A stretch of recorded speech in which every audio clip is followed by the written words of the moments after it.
Hello everyone, I'm Bruffy1322 and in this video I'm going to be showing the fastest fully upgraded off-road vehicles around a circuit and the best vehicles to use for races. For the full story about what I did, check the annotation on the screen or the link in the description for the intro video, but before we start I do want to just clarify a few things about this class. Now basically the off-roads class is a complete mess. There are 17 different vehicles that are technically called off-road vehicles and are in the off-roads class. But in GTA Online, in off-road vehicle races, there are 7 different vehicles that aren't technically off-road vehicles that can still be used in races. So the first example of this would be the Mariachi Tornado. It's technically a sports classic car and it's basically exactly the same as a regular Tornado that hasn't been upgraded.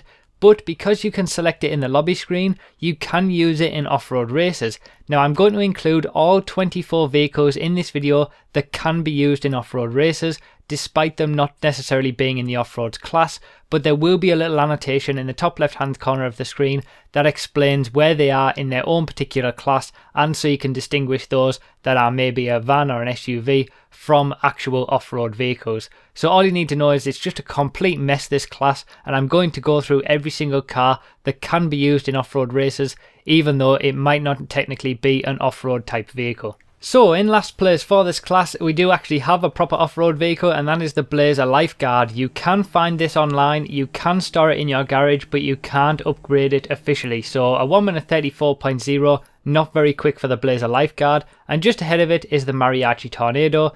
12th best sports classic vehicle, and really I should have had it in the sports classics class. It is exactly the same as an unmodified regular Tornado, but it is a separate car in itself, so I've decided to include it as well.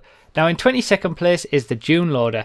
The Dune Loader is the 16th best off-road vehicle in the game, the 16th best technically off-road vehicle. With a 1 minute 28.8, it does take a bit of lap time there out of the Tornado. And just ahead of that is the Patriot. So this was our 19th best SUV, and it's our 21st best off-road vehicle that can be used in off-road races. With a 1 minute 24.1, it's not that quick, but it does take a bit of lap time out of what we've just seen.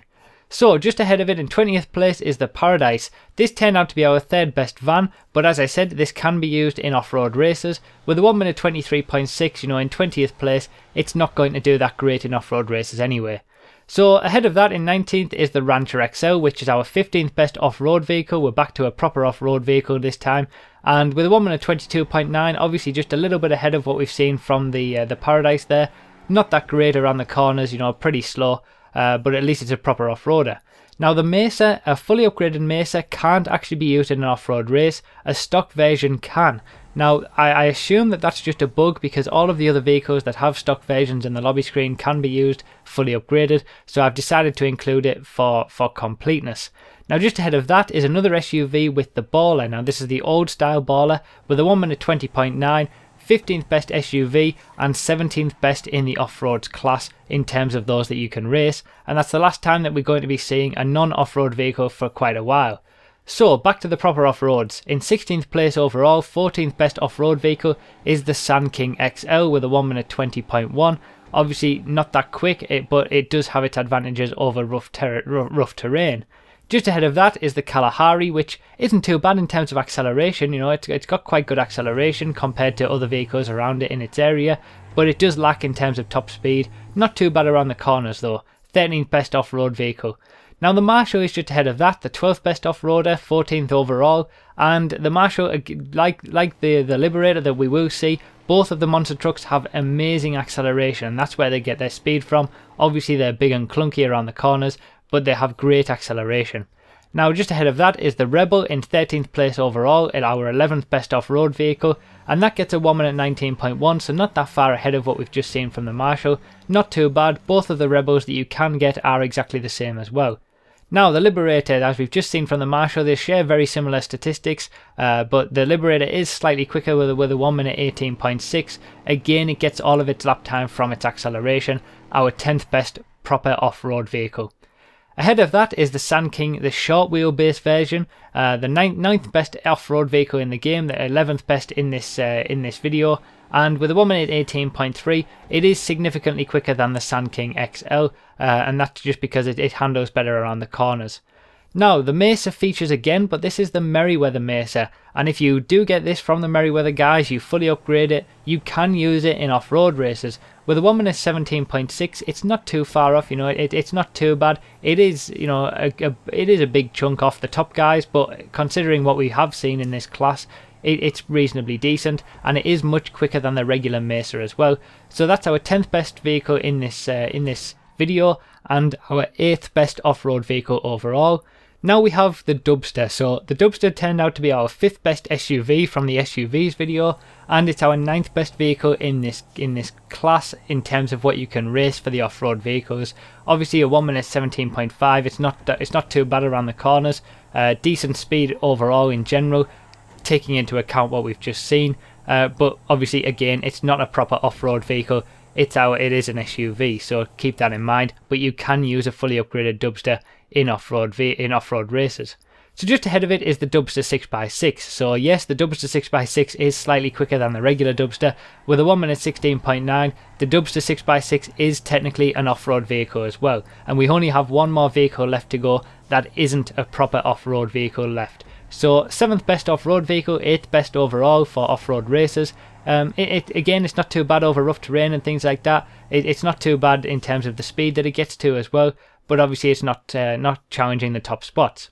So in 6th place for the off-road vehicles, 7th place overall is the Bodhi, with a 1:15.0, takes a good chunk of lap time off what we've just seen, and the Bodhi feels quite nice around the corners. It's got good speed, and yeah, it's just not too bad of a vehicle overall.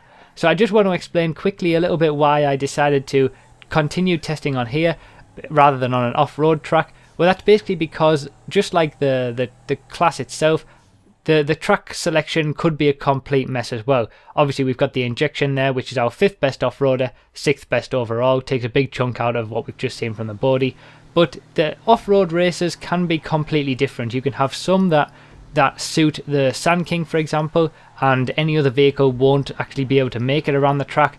And there's also the idea that if I tested any of the other classes on off-road tracks, they would change as well. For example, the Masacro is very good off-road compared to the Elegy or the Jester. So you do have to take that into account. I wanted to keep it all the same and all consistent, and obviously by keeping it on the same track, off-road vehicles can be used on regular race tracks as well. So it's worth just keeping it consistent, and to do it on off-road tracks would mean sort of doing all of the other cars on off-road tracks as well, because they would all change. Having said that, the top few in this class aren't going to change significantly based on being on an off-road track instead of a tarmac track, so there's no need to really worry about that. Especially the top vehicle is exactly the same on an off-road track as it is on a tarmac track as well.